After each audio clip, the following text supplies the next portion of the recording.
Alas 7:30 na po ng umaga, ang oras na yan, or time check, ay hatid sa atin ng GSIS, maasahan ng Lingkod Bayan. At sa punto pong ito, Aljo, pag-usapan naman natin, kagagaling ko lang ng Eastern Samar kung saan tinalakay namin sa isang international conference ang climate change. Dahil nagbabago na nga ang panahon at kitang-kita pa rin sa Eastern Samar yung iniwang hagupit o damage ng Super Typhoon Yolanda. At ngayon nga, ang bansa natin ay nakakaranas ng El Nino. Yan, so kakibat po dyan, pag-usapan po natin climate change at ano po ang tugon ng ating pamahalaan, ang Department of Science and Technology. At kasama po natin live dito po sa studio, Assistant Secretary Raymond Liboro ng DOST. Good morning, Asek. Good morning, Audrey. Good morning, Audrey. Salamat. So, Asek, may buntag, no? Meron po talaga tayong problema sa climate change ngayon. Sa Metro Manila, matinding polusyon. Sa outside Metro Manila, ganun din dahil sa climate change. Ano pong tugon, particularly ng DOST dito po sa pagbabago ng panahon? Of course, Aljo, yung climate change is a global phenomenon. Yes. So tayo naman, Department of Science and Technology, nandito yung warning agency natin kasi tinakagad natin ang epekto nito sa atin. So sabi nga natin, climate change result to extreme weather conditions din. May malalakas na bagyong dumarating, mas dumadami, mas lumalakas. Sabi nga natin, ang ating dry season becomes drier, ang ating wet season becomes wetter. So tayo naman, of course, sa paghahanda natin, dito sa epekto nito, sa DOST, sa ngalang amin, nandun ang ating pag-asa, sa pagharap dito, kabilang dyan ang pagsasaliksik, together with our kasama ating academe, para matalagang makita pa kung ano nagiging epekto nito. Sapagkat itong phenomena na ito ay patuloy po nagde-develop at patuloy na pinag-aaralan. So, ang dami-dami niyang mga kailangan pang tignan. Pero kaya nga tayo, through the programs that we launch, halimbawa ang Project NOAA, kasama po yan, ang pag-involve ng napakaraming scientists para tignan ito. So, ang good news naman sa atin, so many young scientists are now involved in this. So, nagre-resulta ito ng marami ring bagong kaalaman tungkol sa climate change. So, paghahanda, ang resulta nito, nakakatulong sa ating paghahanda, di lamang mismo sa actual warning, kung hindi pa paano ba natin magiging mas resilient, magagawang ang ating lipunan dito sa pagharap sa climate change. Alam niyo po, Sir Mon, meron last week na pabalita na magkakaroon ng mga water interruption dahil nga ang mga dams natin ay tinitipid na rin yung kanilang inire-release ng mga tubig dahil nga itong nasa gitna tayo ng El Nino phenomenon.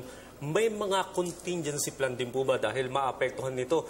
Unang-una, hindi lang yung mga residente dito sa Metro Manila, maging yung mga magsasaka sa mga probinsya. Tama ka dyan, Audrey. Kaya tayo naman, of course, alam mo, matagal na naghahanda ang gobyerno dito. Sa palagay nga namin ay itong El Nino condition o itong El Nino event ngayon, talagang masanda ang ating pamahalaan.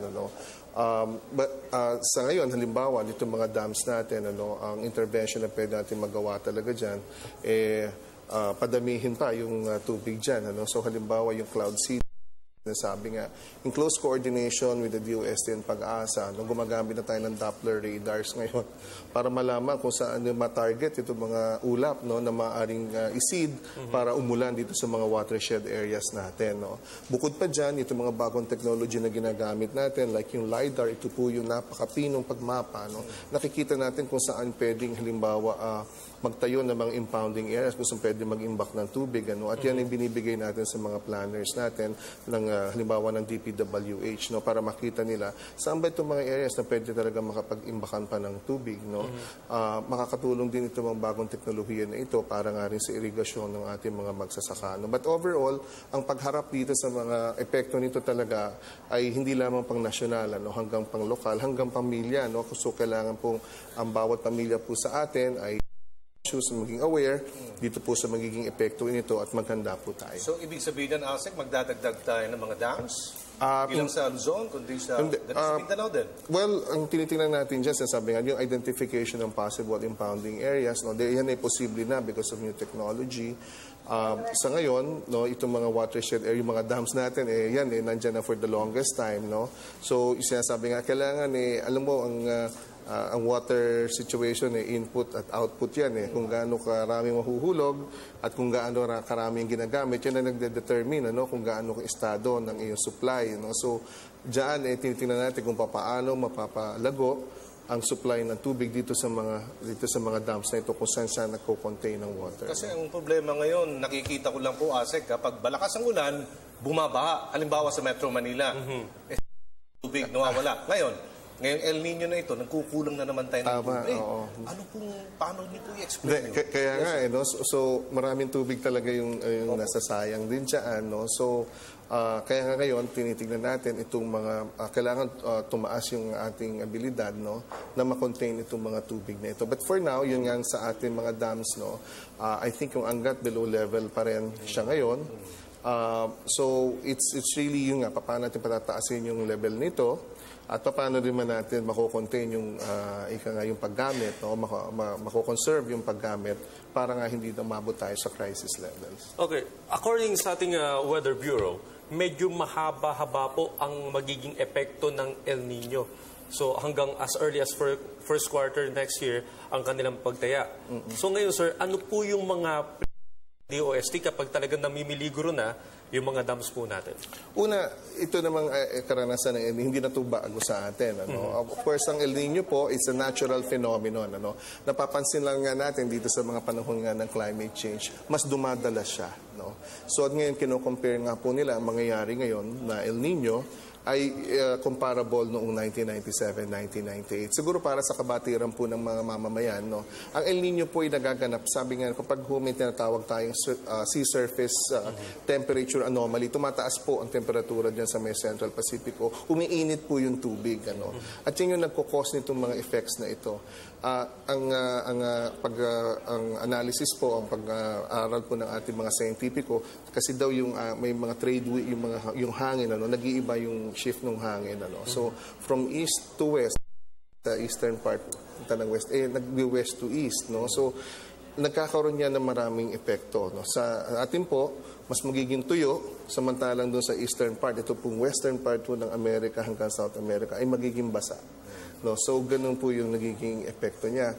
So, sa atin, ito yung pinaghahandaan nga natin dahil nga below normal sa average ang rainfall na mahuhulog sa atin. So, again, very, very important yung conservation po ng ating resource na ito. At sana nga ay maigpawan natin, malampasan natin itong mga susunod na buwan na tinataya natin hanggang next year nga ay mag-intensify or hanggang next year mararanasan po natin itong El Nino na ito. Asa concern na po ako sa smog, pollution dito po sa Metro Manila. Kapag nandun po ako sa area ng bandang makikita mo po gaano kaitim.